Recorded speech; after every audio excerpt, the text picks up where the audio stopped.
Assalamualaikum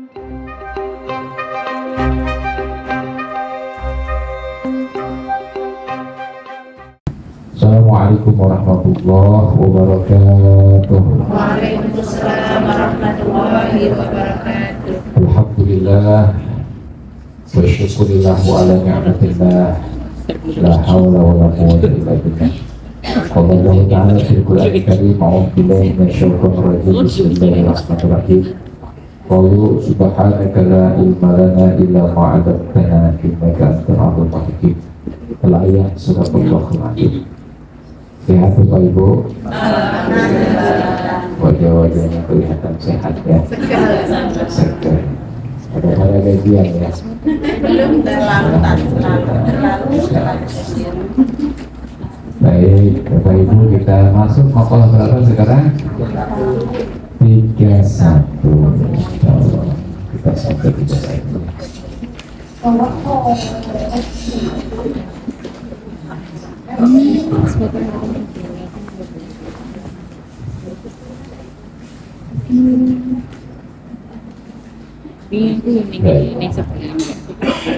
Bismillahirrahmanirrahim. Ihtadarrahiluna ilaihi bi anwarit tawajuh wal wasiluna lahum anwarul muwajah fal awwaluna li anwari wa huwa la anwaru lahum bi annahum lillah la syai'a dunahu wallahi thumma darhum fi hawlihi yal'abun. Al-An'am ayat 90. Ihtadarrakhiluna ilaih, orang-orang yang sedang menuju Allah mendapatkan petunjuk melalui cahaya perjalanan. Sedangkan orang-orang yang sudah sampai kepadanya mendapat petunjuk melalui cahaya pertemuan. Golongan pertama mendatangi cahaya, sedangkan golongan kedua didatangi oleh cahaya. Allah Subhanahu wa ta'ala berfirman, katakanlah, qulillah thumma darhum fi khawdihim yal'abun. Lalu biarkan mereka bermain-main dalam kesibukannya. Sudah dipahami Bu? Alhamdulillah, kalau sudah kita tutup ya.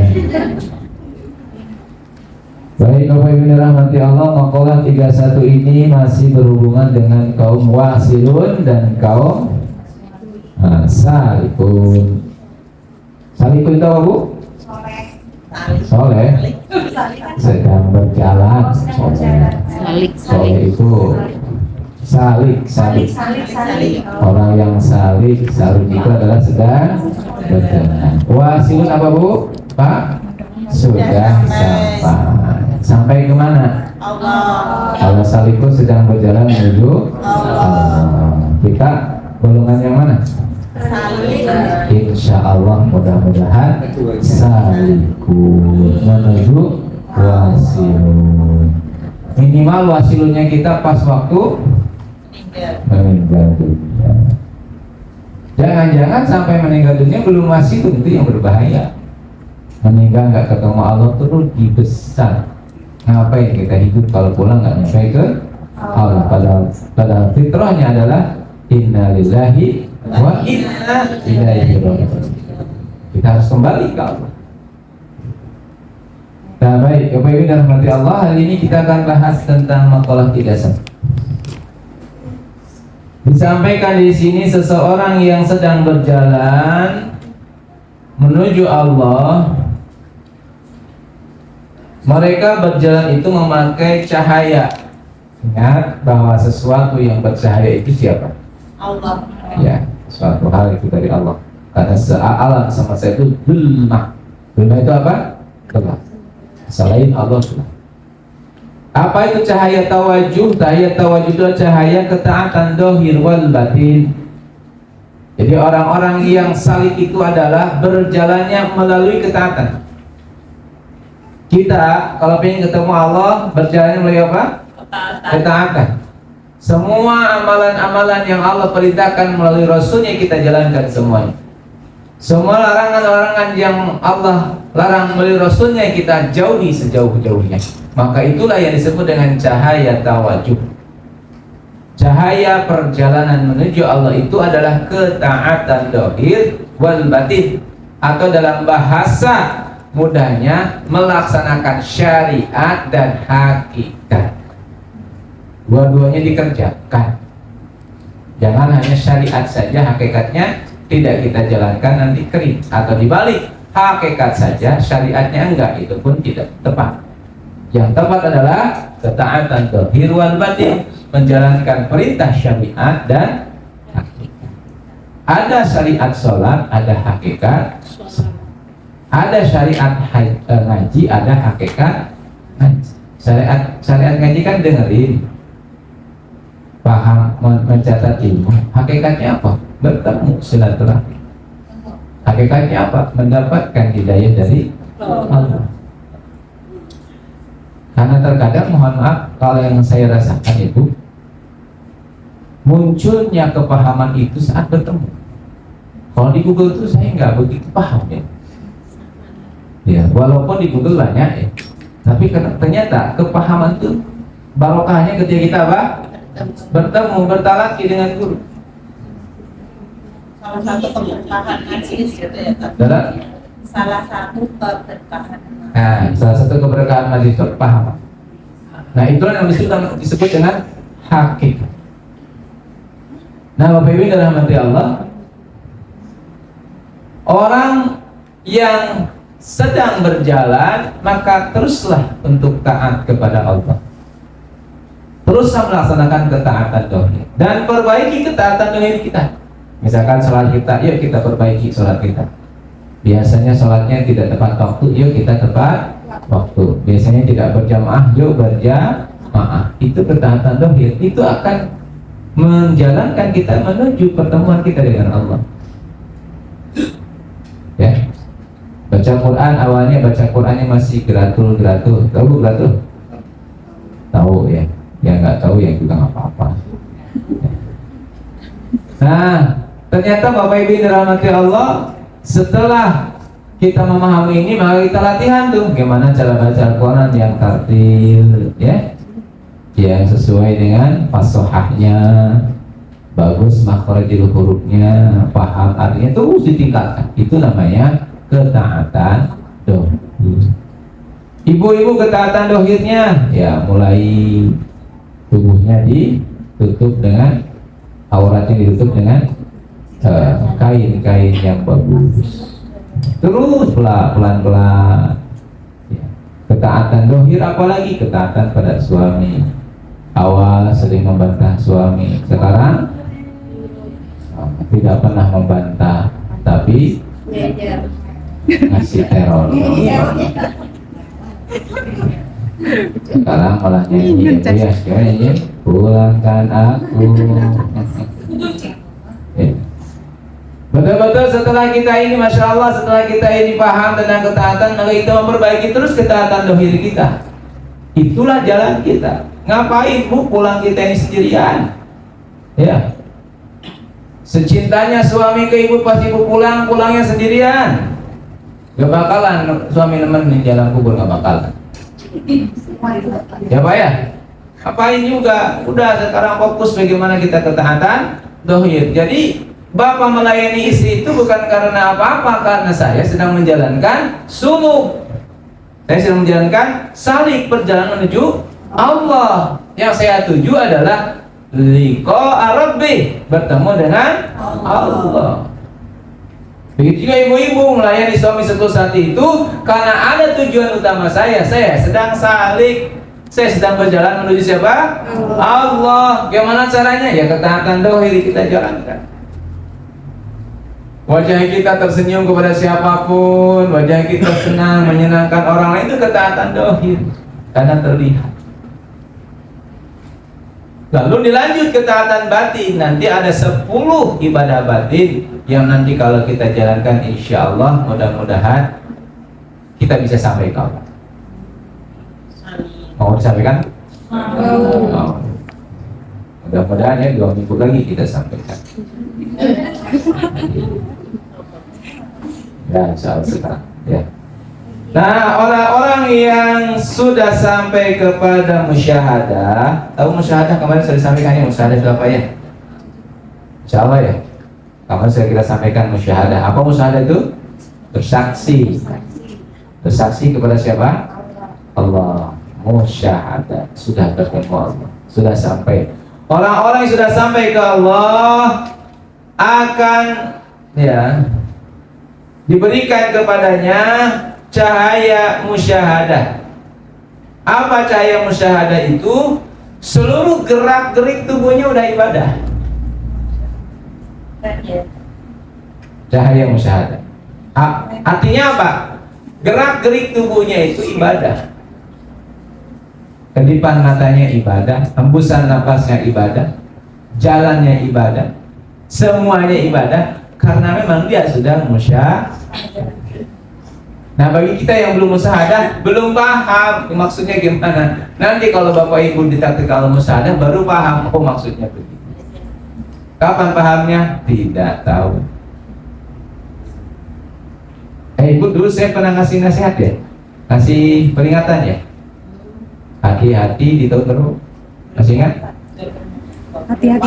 Saya bilang sebelum 2025 kalau bisa Bapak Ibu saliknya udah benar. Emang ada apa 2025? Nggak tahu saya. Sebelum 2025. Tapi serius ya Bu ya, saya bikin goyang tapi serius 2025. Baik sama buruk Ustaz. Ada apa? Nggak tahu saya. Saya kakak buruk ya. Apa? Ya nggak tahu pokoknya 2025. Persiapkan sebisa mungkin panjenengan dari sekarang program salik. Program salik apa? Program terus berjalan memperbaiki ketaatan zahir dan batin. Benerin bacaan Qur'annya, benerin sholatnya, benerin silaturahimnya, benerin semuanya.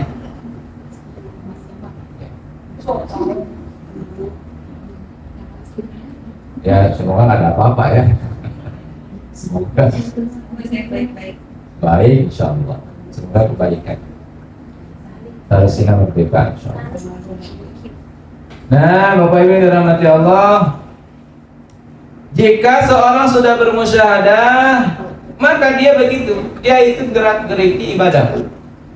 Kenapa dia ibadah? Ya kita yang masih salik belum paham. Nanti kalau sudah musyahadah baru paham. Ya. Intinya begitu. Nanti kalau panjenengan sudah sampai musyahadah, itu hembusan napasnya ibadah, tidurnya ibadah, makannya ibadah, pandangan matanya ibadah, pendengarannya ibadah, semuanya ibadah. Ibadah itu apa? Ibadah itu apa? Berserah diri sama Allah, ngabdi. Jadi kita ini semuanya ngabdi sama Allah.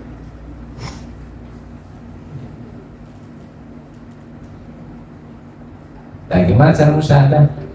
Ya saya nggak tahu. Masih tahu tadi. Ya. Ya. Nah, di sini. Untuk sampai kepada musyahadah itu kita harus menjalankan ketaatan zahir wal batin. Itu.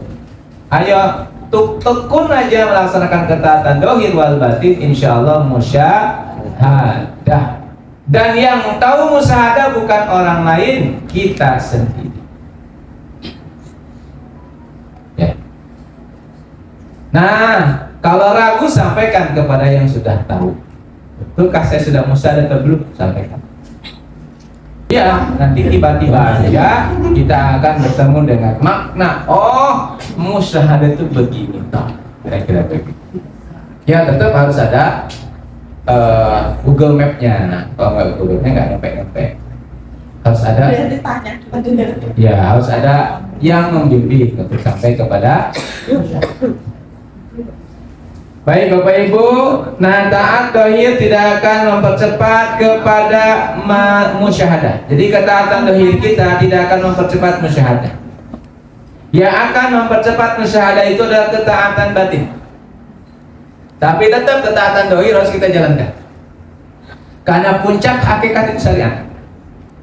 Jangan dibalik ya. Puncak hidup itu hakikat, tidak. Puncak hakikat itu adalah bersyariat. Jadi setelah panjenengan bermusyahadah, itu turun kembali menjadi bersyariat secara sempurna, menjadi orang biasa. Seperti Rasulullah SAW, beliau punya sifat a'radul basyari. Beliau makan, beliau minum, beliau menikah, betul? Beliau sakit, bersyariat. Tapi sebelum beliau bersyariat, beliau bersyahadah dulu. Betul? Peristiwa gua apa?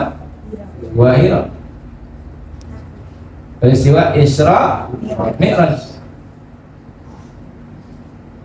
Jadi orang-orang yang sudah menjalankan suluk lalu dia sampai pada musyahadah, dia harus segera kembali untuk bersyariat secara sempurna, karena puncak dari hakikat itu adalah bersyariat. Karena tujuan kita diciptakan oleh Allah ke muka bumi sebagai khalifah. Artinya khalifah itu ya bersyariat, tidak menyendiri di leweng. Tahu leweng? Ada yang tahu leweng? Leweng itu hutan. Bahasa Inggris ibu leweng. Ya, jadi leweng itu apa? Hutan. Tidak menyendiri di hutan, di gua, tidak. Kalau kita sudah bermusyahadah, turunlah ke masyarakat, bimbinglah masyarakat untuk mengenal Allah. Bimbinglah masyarakat untuk mengenal Allah dan bertemu dengan Allah Subhanahu wa Ta'ala. Karena itu adalah di antara tugas dari para nabi, para rasul adalah mengenalkan hamba-hamba Allah untuk ketemu dengan Allah. Lalu bagaimana caranya agar kita ini bisa bermusyahadah? Al-Arif bila Asyid Nahdillah menyampaikan ada 10 ibadah batin yang akan menghantarkan kita bertemu dengan musyahadah, penyaksian kepada Allah. Artinya musyahadah itu apa? Syahadat, Pak. Gak usah terlalu jauh-jauh. Musyahadah itu apa? Mengaplikasikan syahadat saya benar gitu. Kan syahadat itu kan asyhadu alla ilaha illallah, saya bersaksi. Bukan saya tahu Allah, bukan saya yakin Allah, tapi saya bersaksi. Memang Allah itu ada, saya bersaksi, saya menyaksikan, kira-kira begitu. Terus yang menyaksikan mana? Mata tauhid, bukan mata batin. Maka ketaatan batin ini akan menghantarkan mata batin kita bermusyahadah, bersahadat. Ya, sesuai tingkatannya masing-masing. Ya. Baik, kita lanjut. Apa 10 macam amalan batin itu? Ibadah batin yang pertama adalah iman. Ini yang utama. Apa Bu? Iman. Aduh, ini iman luar biasa. Iman kepada Allah itu adalah ketaatan batin. Bahkan semua amalan-amalan itu pasti berawal dari iman. Bahkan pertolongan Allah itu muncul kepada orang yang beriman. Contoh juga man shoma Ramadana imanan. Wah, bisa Pak. Barang siapa yang berpuasa di bulan Ramadan dengan iman. Dengan iman. Syaratnya iman. Jadi ibadah batin itu iman.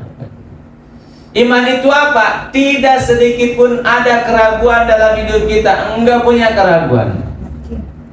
Hidupnya itu optimis, nggak ada ragu dikit pun.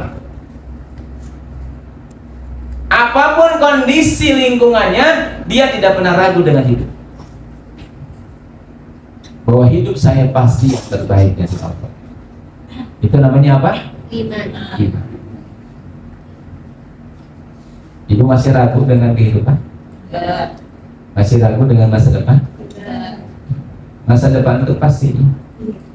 Di masa depan kita bagaimana? Itu terserah Allah. Tapi masa depan itu kayak kematian itu pasti. Tapi masalahnya pas meninggal itu kita bertemu Allah atau enggak, itu tidak pasti. Belum pasti, harus kita ikhtiar.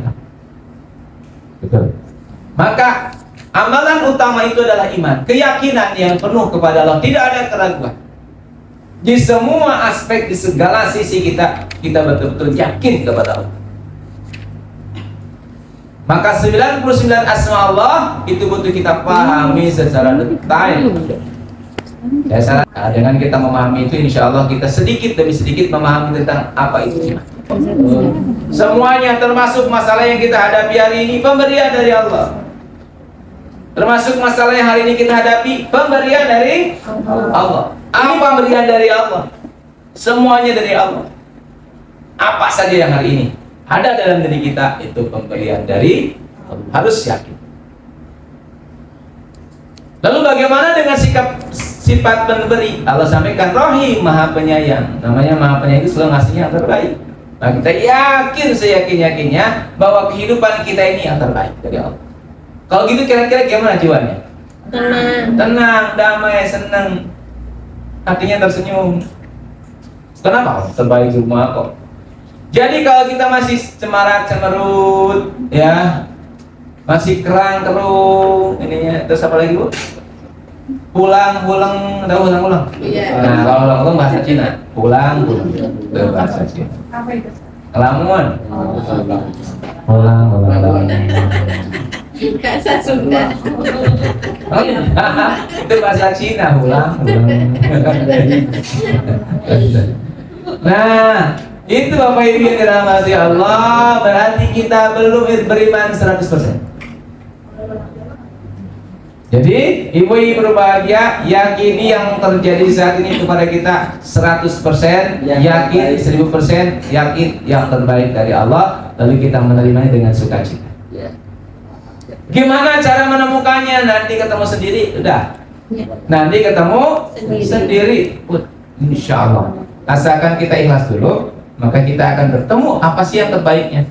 Ketemu insya Allah. Itulah iman. Itu baru satu, banyak faktor-faktor iman itu. Kan kalau dalam rukun iman, amantu billah wal malaikat wal rasul wal kitab, terus wal yaumil akhir, terus wal qadri khairihi wasyarrihi.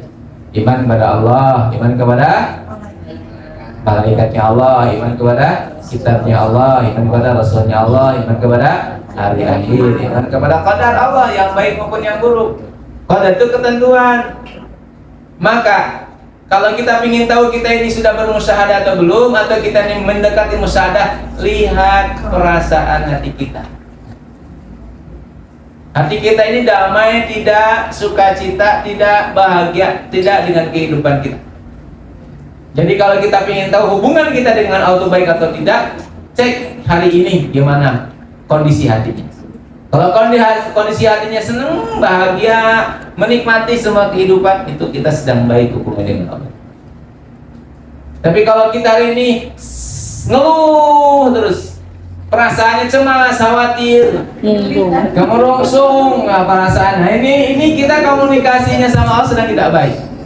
Hubungan kita dengan Allah sedang tidak baik. Karena orang yang hubungan dengan Allah baik itu bahagia, itu enak. Itu faktor utama keimanan.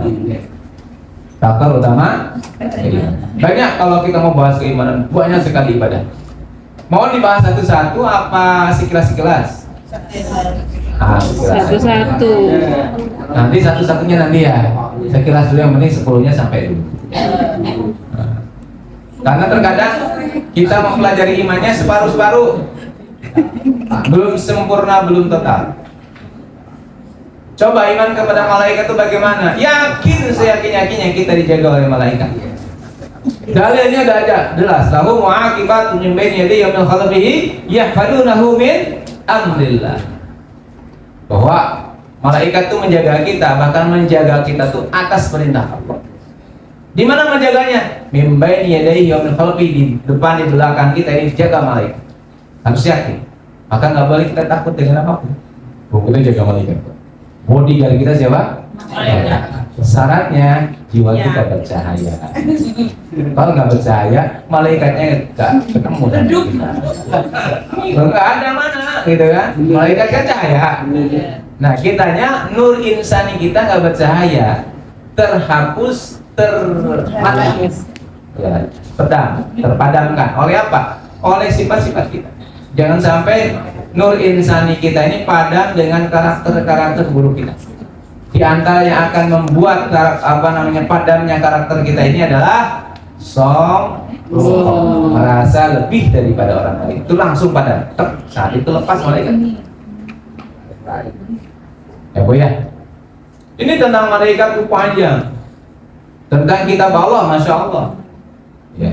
Harus dibuktikan. Kalau kita beriman kepada Al-Quran itu, buktikan bahwa Al-Quran itu betul. Buktikan.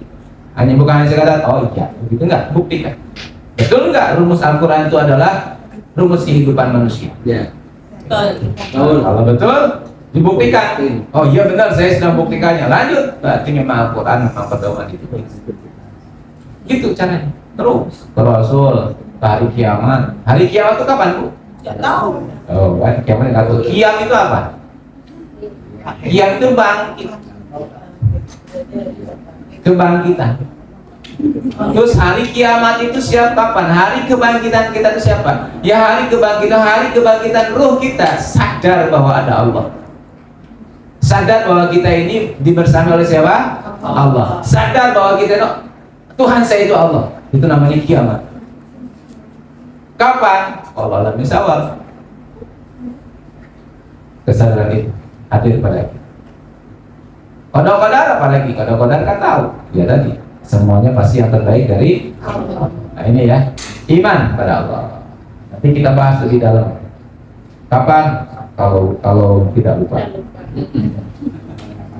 Yang kedua adalah ikhlas. Ini amal batin yang kedua adalah ikhlas. Ikhlas itu dalam beramal. Ikhlas itu dalam melaksanakan amal itu ikhlas. Karena harus ada sama-sama porsinya, suasananya tapi beda caranya. Jadi kalau ikhlas itu saat kita beramal, saat kita menolong, itu namanya ikhlas. Ikhlas itu apa? Segala sesuatu kita melaksanakan karena siapa? Allah. Tidak punya unsur lain kecuali Allah. Ibu ngajinya ikhlas tidak? Ikhlas itu apa Bu? Ya, ikhlas itu tidak bisa disebut. Maka surat Al-Ikhlas itu tidak ada satupun kata-kata ikhlas. Qul huwallahu ahad, Allahu samad, lam yalid walam yulad, walam yakul lahu kufuwan ahad. Jadi kalau kita ingin tahu ikhlas itu, maka kalau kita mengatakan Bu, saya sudah ikhlas, itu belum ikhlas.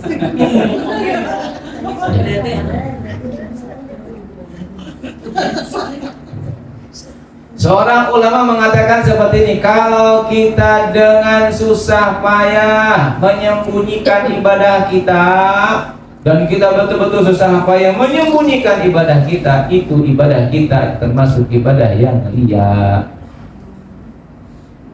Lalu kalau kita memperlihatkan ibadah kita dan ingin dilihat orang lain, maka itu sudah syirik. Saya mau menyembunyikan ibadah saya, takut ketahuan orang lain, itu dia. Bingung ya? Ya kan, bingung kan? Kenapa? Karena kita menyembunyikan ibadah takut kelihatan orang lain, bukan karena Allah. Itu kan dia. Aduh. Berarti saya ketahuan nih, saya baru saja umroh, tak sembunyi-sembunyi udah harus biasa. Dia ketahuan ya nggak apa. Aduh saya lagi puasa nih, puasa Daud ini, nanti kalau ketahuan gimana? Ya tak sembunyi Ketika kita menyembunyikan diri kita karena takut ketahuan orang lain, itu sudah apa? Iya. Tidak. Gimana? Ya memang betul. Karena kita ibadah karena orang lain, bukan karena Allah. Tapi kalau kita beribadah, mempamerkan ibadah kita, itu syirik namanya. Terus ibadah yang benar gimana? Ya ibadah karena Allah. Mau kelihatan ataupun tidak kelihatan, ya ibadah saya karena Allah. Tidak ada hubungannya dengan orang lain. Kelihatannya nggak apa-apa, nggak kelihatan juga, ya tidak apa-apa. Tidak ada hubungannya dengan orang lain. Hubungan saya ibadah dengan siapa? Allah. Itu ikhlas. Jadi ikhlas berhubungan dengan apa? Amal. Gitu. Memberi, menolong. Amalan ketiga adalah sabar. Apa Bu? Nah, sabar ini hubungannya dengan menerima keadaan. Jadi menerima apa? Menerima sesuatu yang tidak kita sukai. Itu namanya sabar. Atau sedang menunggu sesuatu yang sedang dicari. Itu namanya sabar. Understand? Jadi sabar.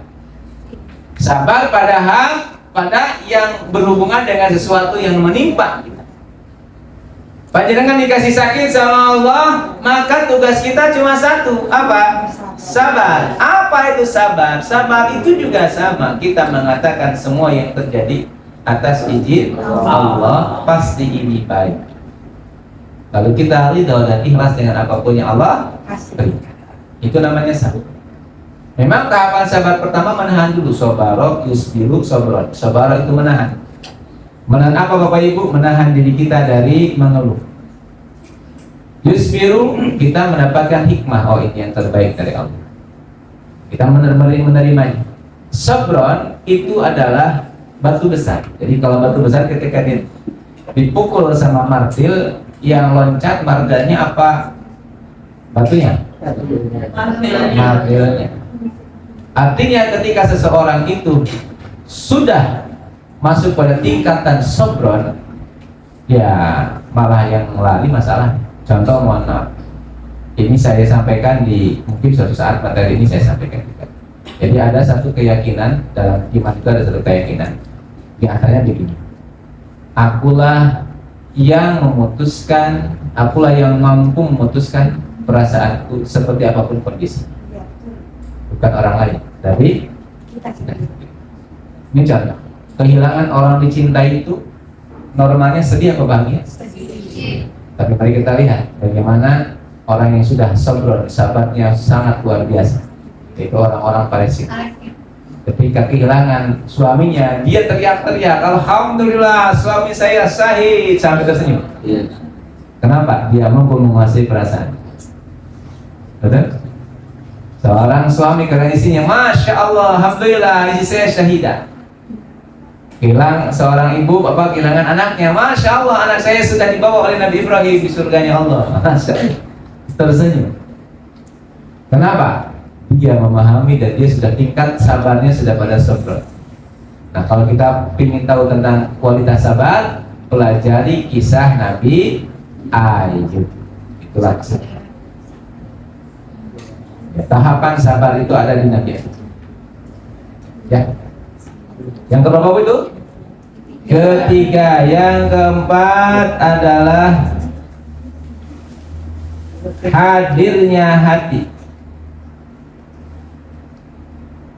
Kehadiran hati. Hadir hati itu bagaimana? Berarti kita itu hidupnya di sekarang. Sudah saya sampaikan dulu ya. Hidup kita di mana? Di sekarang. Hadirnya hati itu saat kita hidupnya di sekarang. Jadi hidup kita tidak di masa lalu, tidak di masa depan. Kalau kita berada di masa lalu, masa depan, hati kita nggak ada. Yang hadir angan-angan. Yang hadir apa? Angan-angan. Jiwa kita, ya, kesadaran kita nggak hadir saat kita ini berada di masa lalu dan di masa depan. Maka kalau kita ingin musyahadah, selalulah fokus di sekarang. Memang latihannya cuma satu, Bu, sholat. Sholat itu latihan. Maka saat kita mulai Allahu Akbar, kita hadir di Allahu Akbar itu. Alhamdulillahi Rabbil Alamin. Di setiap huruf-huruf itu hadir. Ar-Rahmanir Rahim. Di setiap huruf itu hadir. Itu namanya hadir latihan. Jadi setiap lafaz itu kita pahami betul. Gerakan itu kita paham. Salah satu, saya pernah ketemu dengan salah seorang profesional, namanya Pak Win. Beliau dulu top manager, bahkan sudah diangkat jadi direktur di perusahaan baik di Jepang, multinasional, Jepang, Amerika, Cina. Dan beliau mengevaluasi bahwa yang lost di umat Islam itu adalah kerja sepenuh hatinya.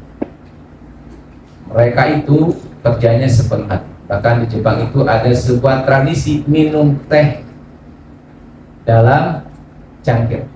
Cara minumnya, cara apa namanya? Nuangkannya, cara minumnya itu dinikmati sepenuh hati. Seruputnya itu seruput dinikmati dengan merem-merem. Udah kebayang ya, enak kayaknya ya.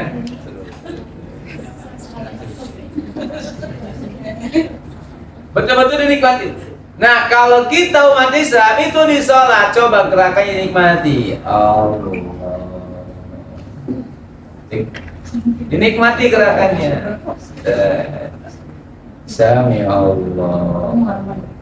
Tapi kalau sendirian, kalau jadi imam pasti dibenci. Iya. Jadi malah dimarahin sama siapa? Kalau lagi sendiri, kalau lagi berjamaah nggak usah. Ya pelan, tapi dinikmatinya. Latihannya pas lagi sholat sendiri, pas lagi berjamaah ya khusyuk tetap. Cuma bukan untuk latihan. Untuk latihan hadir hati saat kita sholat tahajud, waduh nikmat. Nggak kerasa 1 jam itu. Karena ibu sujud terus. Gak kerasa sampai jam 4 tuh, masya Allah khusyuk.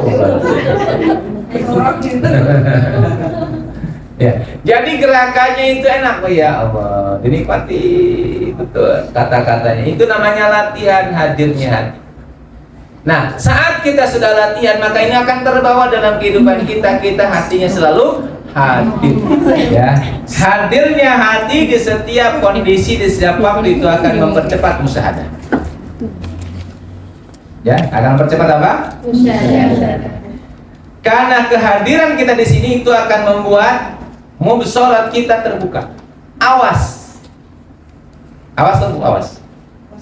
Waspada. Jadi awas tuh mata kita nih mencorong. Nah, orang yang hadir di saat itu sekarang hatinya itu akan terlatih untuk awas. Maka lama-kelamaan dia bisa awas terhadap sesuatu yang tidak terlihat. Awas Bu ya. Yaitu hadirnya hati. Dilatih Bapak Ibu, dilatihnya sholat. Sholat duhur kalau sendirian tidak apa. Jadikan waktu untuk kita melatih kehadiran. Dan itu termasuk dari sholat khusyuk. Insya Allah nggak kerasa. Tiba-tiba 10 menit. Ya, sama kayak ibu ngelamun. Ini rakaat keberapa ya? 3, 4. Nah, itu bedanya cuma di sana. Kalau ngelamun, kalau hadir lupa waktu, tapi kita menikmati setiap gerakannya. Kalau ngelamun lupa rakaat. Rakaat berapa itu? Jadi kalau saya rakaatnya salah berarti lagi. Ya, kan manusia Bu. Ya. Baik, lanjut Bu ya. Disingkat-singkat ya. Yang kelima, merasakan keagungan Allah. Mengagungkan siapa? Allah. Jadi yang diagungkan dalam hidupnya cuma satu, siapa? Allah. Tidak ada selain Allah yang diagungkan, hanya Allah. Pengagungannya kepada Allah begitu sempurna. Ya, pengagungannya begitu sempurna. Pejah ya. Pejah gesang harus. Pejah gesang dari Gusti. Kira-kira. Pokoknya mengagungkan Allah di semua posisi, di semua keadaan. Allah yang Maha Agung. Jadi dia mengagungkan yang Maha Agung. Itu siapa? Allah. Tidak ada yang diagungkan kecuali Allah. Ya, ini kita singkat. Bagaimana penjelasannya? Suatu saat kita bahas. Yang ke berapa sekarang? 6. Yang keenam adalah dia mendapatkan halawatul ibadah, halawatul zikir, kenikmatan ibadah, kenikmatan zikir. Tidak bisa digambarkan kecuali bagi orang-orang yang sudah merasakan. Kenikmatan apa Bu? Ibadah. Ibadah itu enak sekali. Aduh, nikmat banget pokoknya. Zikir itu nikmatnya luar biasa. Pas waktu ketemu pacar tuh gimana Pak? Berbunga-bunga ya? Ya, seneng gitu ya, deg-degan, seneng, wah gitu rasanya gimana? Nah kira-kira kita berzikir itu 7 kali lipat daripada unjuk rasa. 7 kali lipat. Kayak pertama kali ibu bertemu dengan suami pas awal, pas baru nikah itu kan gimana gitu ya. Apalagi kalau itu suami yang dicintai. Kalau suami yang dijodohkan dan tidak suka, cemberut ya. Ya. Nah, memang aku tadi lezat ibu ya. Jadi lezatnya ibadah, lezatnya zikir itu 7 kali lipat daripada lezatnya bertemu dengan ya kekasih. Kalau mau lanjut lagi, mohon maaf ini udah pada dewasa semua kan? Ya. Dah. Ada anak kecil satu Ustaz. Mana? Oh yang jadi berarti itu. Oh nggak apa-apa, anak kecilnya lagi pakai HP kok. Ya, pakai apa? Pakai headset. Ya. Jadi ibu yang dirahmati Allah, saya pernah bertemu dengan guru saya ahli zikir, beliau berbisik begini, Mas, tingkatan zikir yang paling tinggi itu adalah saat dengan bisa merasakan 7 kali lipat kenikmatannya seperti kita berhubungan dengan suami saya. Gitu lah. Yang belum nikah nggak bisa itu. Jadi ini dirahmati Allah. Halawatul iman itu adalah zikir, kenikmatan yang begitu sangat indah dan tidak bisa digambarkan. Maka teruslah kita, kalau kita sudah memiliki kenikmatan itu, dijalankan terus, karena nanti Bapak Ibu saat musyahadah begitulah kira-kira rasanya. Nano apa Bu? Nano. Oh susah, sudah menggambarkan karena semua rasa yang indah itu ada di sana bertemu ya, manis dan lezatnya halawah. Maka kalau kita sudah punya halawah, pertahankan ya. Saya kalau sholat itu nikmat sujudnya, Ustaz. Nikmat kenapa? Sampai saya lupa apa. Kenapa? Mimpi saya. Berarti kan itu belum nikmat ya? Karena dia masih mimpi. Kan belum.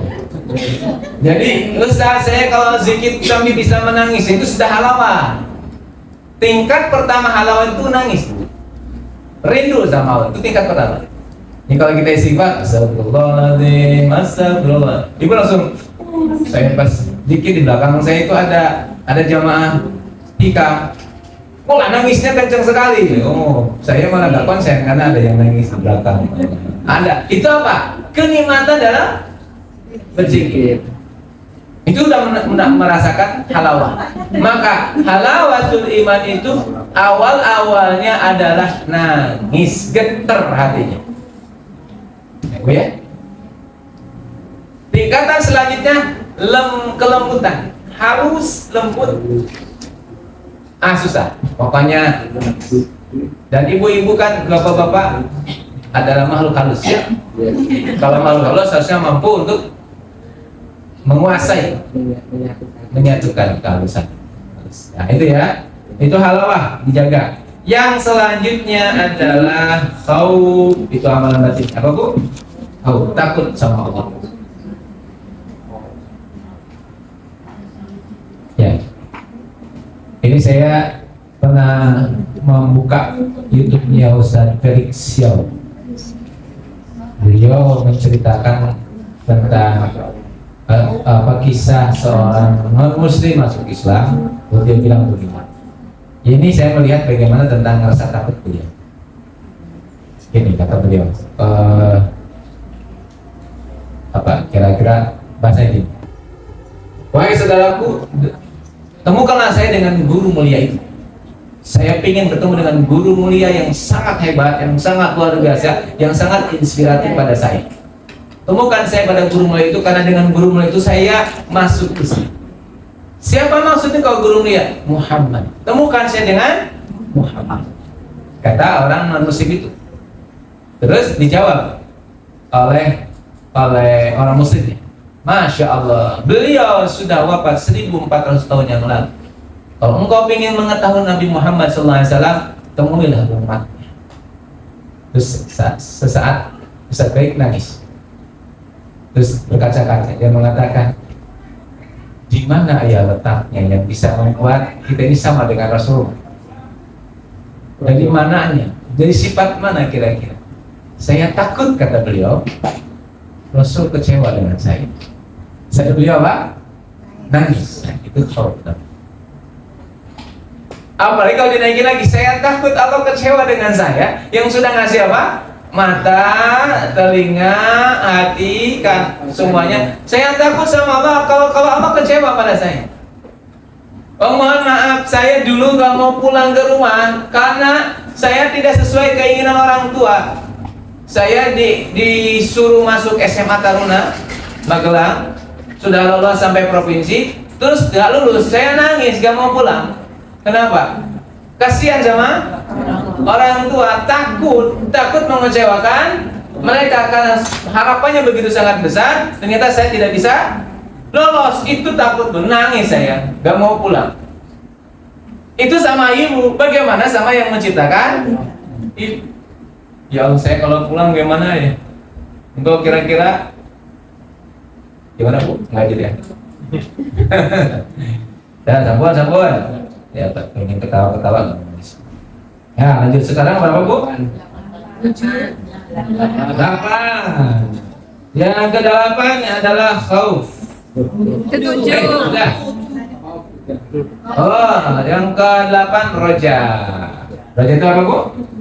Berharap. Harapan penuh kita hanya kepada Allah. Harapan penuh kita hanya kepada Allah, ya. Jadi kita berharap sama Allah, tidak kepada yang lain.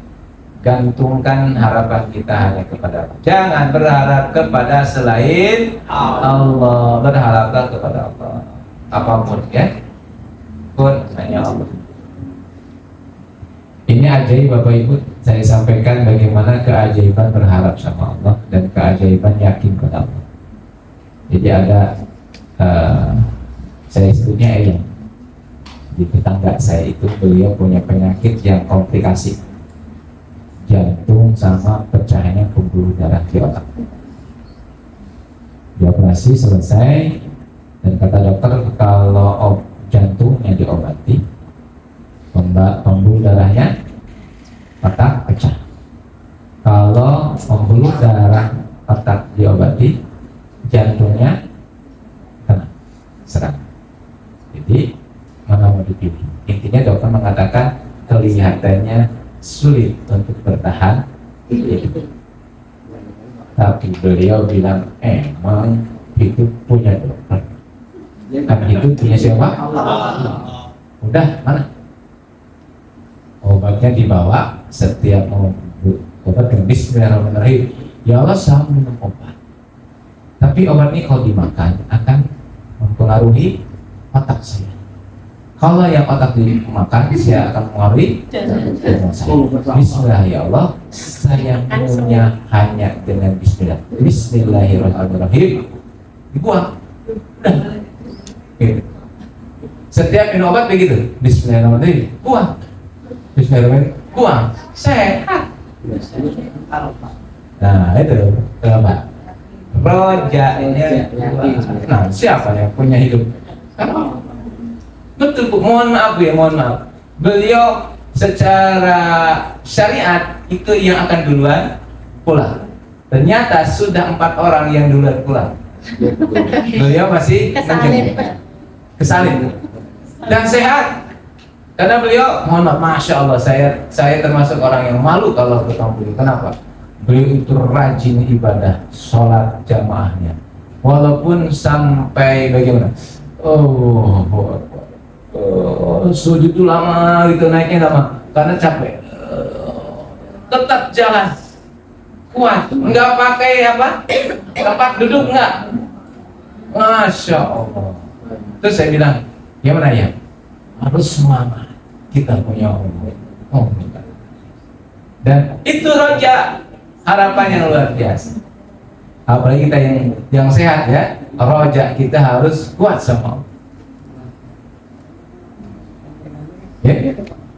Lanjut yang berapa sekarang? Yang 9. Ya. Ingatlah dengan anugerah Allah. Kalau bahasa lainnya bersyukur. Ingatlah dengan semua anugerah Allah. Telinga anugerah Allah, mata anugerah Allah, hidung anugerah Allah, semua yang kita miliki semuanya anugerah Allah. Diingat semua itu adalah anugerah dari Allah, maka akan muncul pada kita perasaan senang bahagia. Ya. Jadi Ibu mohon maaf saya kasih bocoran. Musyahadah itu kumpulan dari segala rasa-rasa yang indah, yang positif. Jadi saat kita bersyukur kan senang ya. Terus tumpuk akhirnya muncullah kepada konsep yang disebut dengan musyahadah. Tidak mungkin orang musyahadah kalau dia masih mencela kehidupan. Tidak bisa. Tidak bisa seorang musyahadah kalau dia masih jelek sama orang, masih menghina orang lain. Tidak mungkin. Orang musyahadah itu sudah selesai dengan masalah orang lain dan sudah selesai dengan masalah diri. Jadi dia sudah menerima apa adanya dirinya, berdamai dengan kekurangannya, senang dengan kebaikannya, dan akhirnya yang kita lihat cuma satu adalah sang pemberi.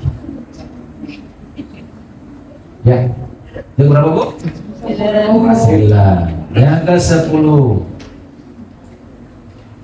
Ya. Nah, yang ke-10 ini adalah tingkatan yang terakhir, yaitu syukur. Dikasih anugerah. Yang pertama, yang tadi kan ingat anugerah ya. Zikru min fadli, ingat dengan anugerah dari Allah. Yang ke-10 adalah syukur. Syukur ini puncak. Syukur. Saya pernah bahas tentang syukur ya. Ciri syukur itu gimana Bu? Bahagia, senang, ya, optimis. Intinya orangnya bahagia. Intinya orangnya nyaman. Itu namanya syukur.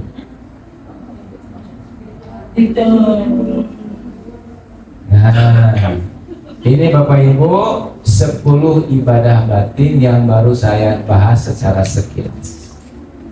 Karena ini kunci kalau kita nanti bahas satu persatu, Masya Allah. Insya Allah Allah akan percepat kita bermusyahadah. Ya, bermusyahadah itu sederhana. Kita bisa bersyahadat yang benar. Ya, kalau agak ngeri, aduh musyahadah ngeri, jangan ngeri. Musyahadah itu apa? Syahadat yang benar. Semua orang boleh. Hak semua hamba Allah bermusyahadat. Tidak hanya orang-orang tertentu. Tidak. Semua orang berhak untuk bersyahadat. Karena musyahadah syarat kita menjadi muslim. Apa muslim itu? Berserah diri kepada Allah. Bagaimana kita berserah diri kalau kita belum bersyahadat? Ya, inilah kenapa memang hikam itu agak berat untuk disampaikan. Karena bahasan-bahasanya begini Bu. Tapi mudah-mudahan dengan penjelasan sederhana ini Bapak Ibu bisa menerima ya. Amin. Insyaallah. Bisa mempraktekkan Bu? Insyaallah. Bisa mempraktekkan ya. Insyaallah. Bismillah. Itu. Semoga Allah ridho. Ada yang ditanyakan? Oh iya, terakhir Ibu, setelah kita yang 10 ini kita jalankan, jangan lupa perbanyak ibadah dohirnya. Ya, ibadah syariat.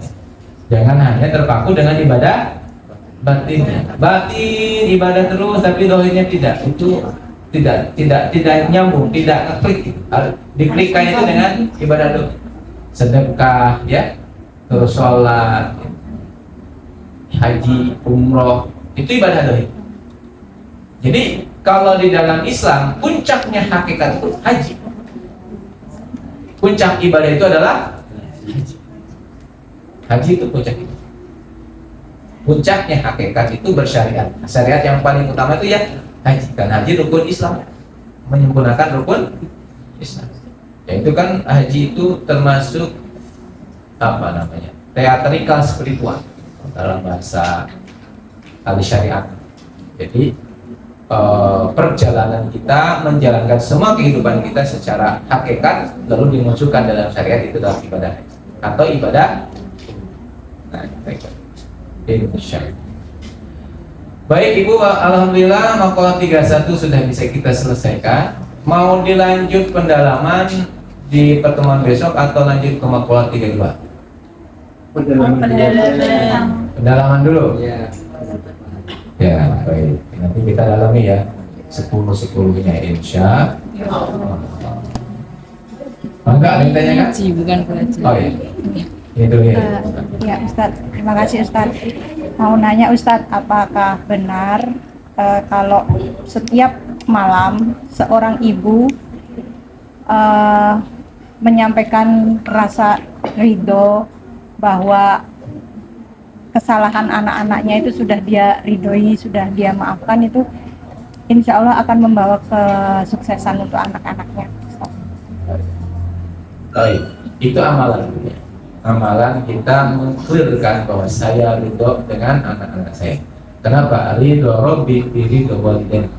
Ridhonya Allah berada di ridhonya Allah. Sukhtullah fi sukhti walidain. Murkanya Allah ada di murkanya orang tua. Maka mungkin di hari itu ada kemurkaan kita pada anak, maka diklirkan pada malam hari, ya Allah saya ridho dengan anak saya. Insya Allah anak kita diridhoi Allah. Karena sebetulnya kunci surga itu bukan amalan kita. Kunci surga itu adalah ridho Allah. Dan ridho Allah itu kuncinya sebetulnya ada di orang tua. Begitu.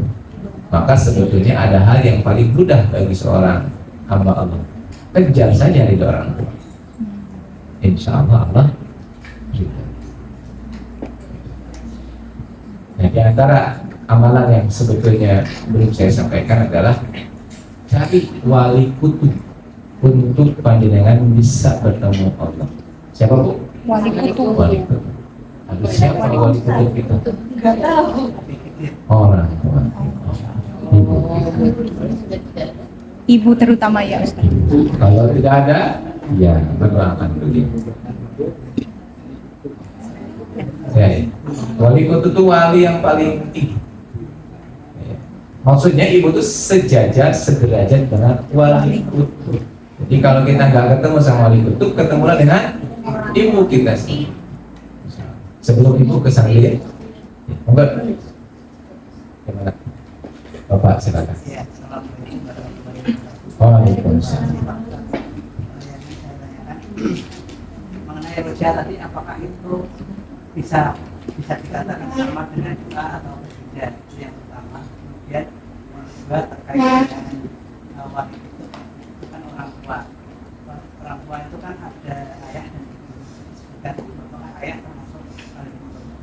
Kemudian yang kedua adalah kalau orang tua di sini definisinya apakah termasuk juga mertua ya? Padahal kan kita kan masih melihat orang tua itu termasuk mertua atau tidak, karena secara garis apa itu namanya? Ya, garis apa? Biologis itu kan mertua itu kan dari pihak sebelah. Terima kasih.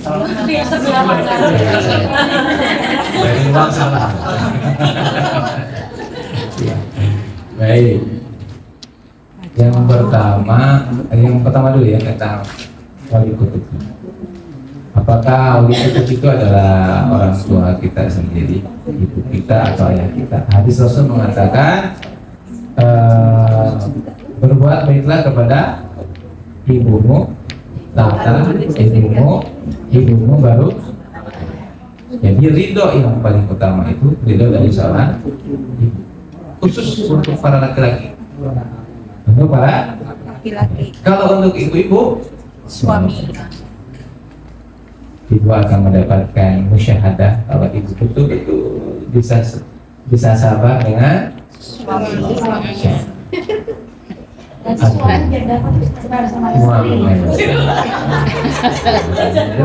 Nah, itulah yang mahal itu memang susah.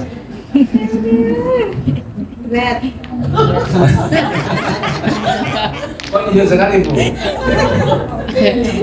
Tapi itulah jalan. Nah terus gimana dengan orang tua itu? Bagaimana dengan orang mertua? Mertua itu kalau sudah nikah syariat itu menjadi muhrim. Jadi kita dilarang menikahi mertua kan? Berarti dia jadi orang tua kita. Cuma fadilahnya keutamaan tetap ibu kandung. Iya, merangkap Tetap dia. ibu kandung. Kalau istri tetap disuami. Kalau Ya. janda, Tat. Apa? Kalau janda. Kalau janda, kayak ibu lagi. Oh, ibu lagi. Orang tua lagi. Karena pada waktu itu hak kehidupannya kembali kepada orang tua. Kalau masih punya orang tua, gimana kalau nggak punya orang tua? Ya tetap kepada orang tua ya. Doain mereka. Gitu ya. Terus yang pertama apa tadi? Saya lupa. Rojak. Oh, roja. Roja itu apa sama dengan doa. Jadi roja itu kekuatan kita untuk begini. Harapan kita ini hanya pada Allah. Maka dari harapan itu akan muncul dong. Begini, saya berharap sama Pak Budi misalnya. Harapan saya tinggi, Pak. Ya Allah, mudah-mudahan Pak Budi datang. Mudah-mudahan Pak Budi datang. Kenapa? Saya berharap sama Pak Budi. Munculnya adalah Pak Budi datang, gitu ya. Misalkan lagi di jalan, Pak Mas Kris ya, ini pengalaman dulu waktu saya masih muda. Ya, semoga aja nanti dia lewat ya. Semoga aja dia lewat. Itu kan harapan, betul? Jadi harapan itu hubungannya dengan ya, roja, harapan. Nah, kalau kita selalu mengatakan di setiap hembusan nafas kita, di setiap detak jantung kita, di setiap jauhnya pandangan kita, di setiap apa yang kita dengar, yang selalu kita lakukan adalah semoga Allah ridhonya, semoga Allah ridhonya, semoga Allah ampuni, semoga jadi kebaikannya. Itu terus yang kita lakukan. Itu namanya apa? Roja. Maka munculnya nanti doa. Dan doanya apa coba? Doa orang-orang roja itu apa coba? Cuma satu. Hasbiyallah. Cukup Allah. Udah. Ya Allah, hamba cuma pengen doa aja. Itu aja. Gitu ya Pak ya? Oke. Ini Pak, seorang anak yang memutus silaturahmi dengan ibunya. Terus apa namanya, merasa kecewa dengan ibunya, terus memutus silaturahmi dan tidak memperhatikan. Nah, setelah itu anak itu hamil, kan udah menikah. Ya. Waktu saat ibunya itu sakit, rumah sakit, tidak mau menengok, bahkan tidak mau peduli. Terus seorang itu berucap, minta berdoa sama Allah, ya Allah, jika anak saya itu tidak mau minta maaf sama saya, bayi itu tidak akan pernah lahir. Saya bilang seperti itu. Ini kasus saya sendiri. Waktu saya berucap itu 4 bulan yang lalu, masih 4 bulan kehamilan. Terus jalan 5 bulan, ternyata ada kelainan di bayinya. Tidak ada perutnya, jadi semua bayinya utuh, hanya perutnya nggak ada, jadi dalamnya keluar. Nah, padahal waktu itu saya sudah memaafkan dan saya minta ampun, ya Allah, saya tarik kembali ucapan saya.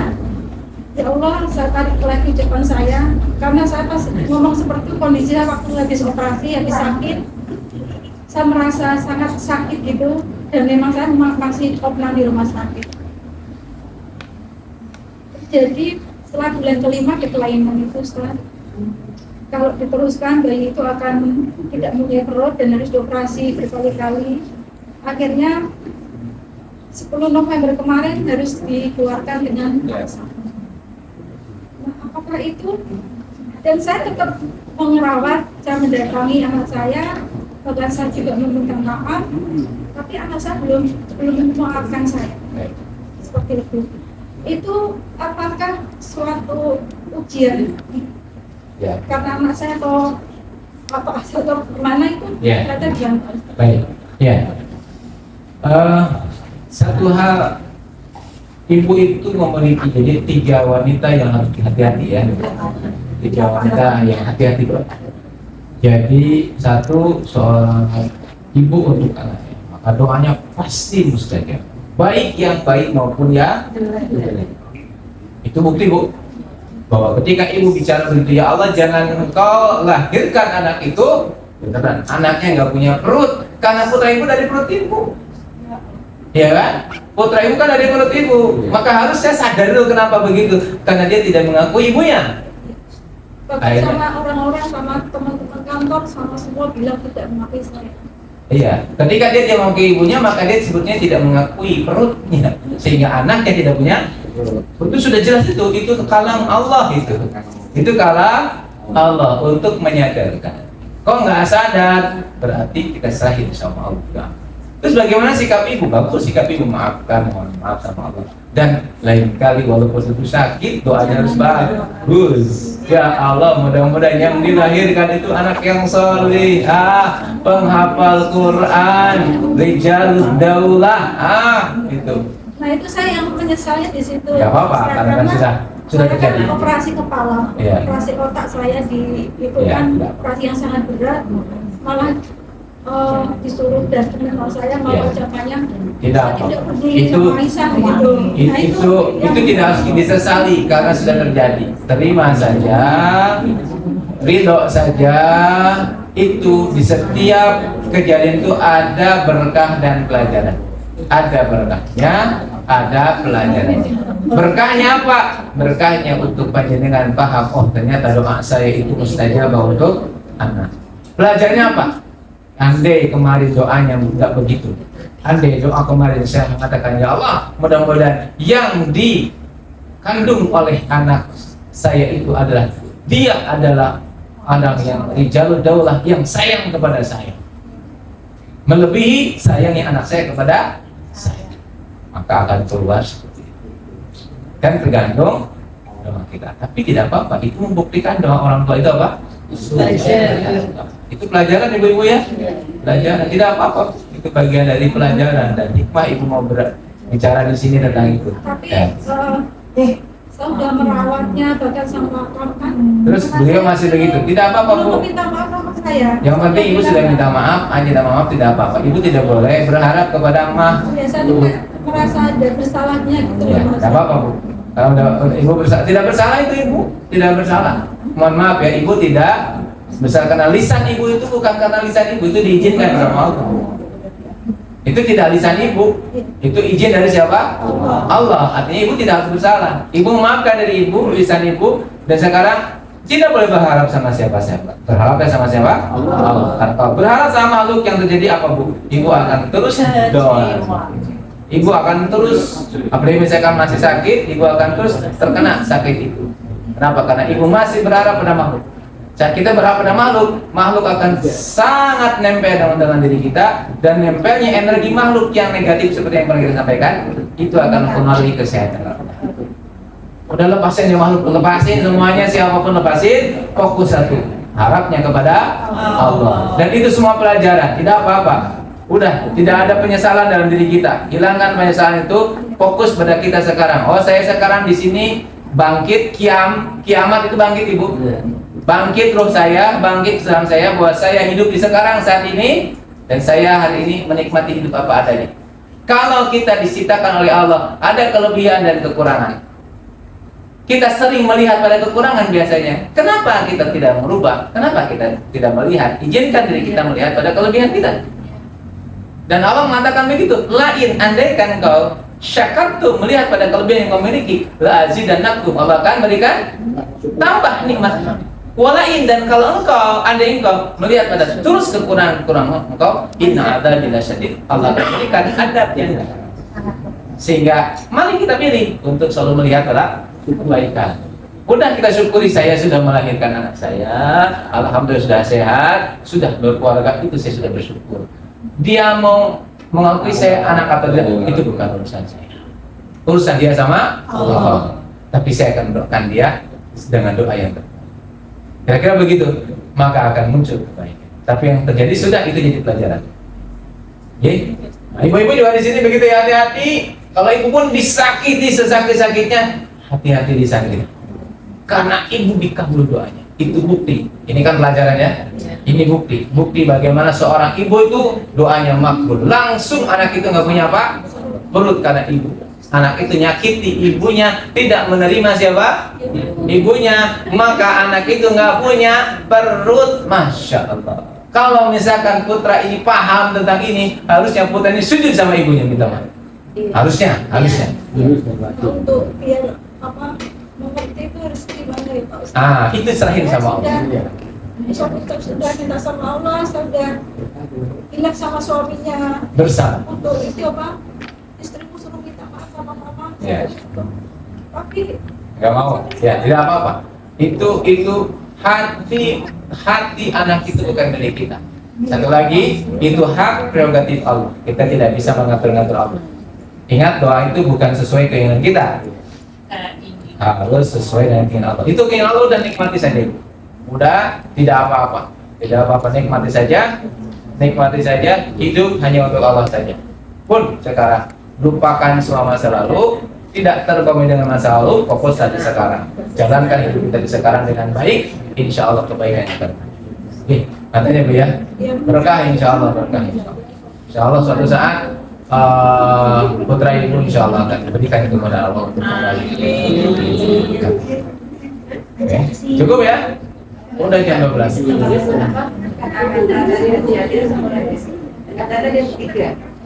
Oh, anak. Istri, wanita, ibu untuk anaknya. Yang kedua, istri untuk suaminya. Yang ketiga, anak perempuan untuk ayah. Jadi kalau anak perempuan benci sama ayah, hati-hati, ayahnya bisa bilang, aku benci sama ayah. Oh, ayah begitu. Bisa kalian. Sekolah malah ayah. Iya. Tapi yang beliau bukan badannya Bu. Iya.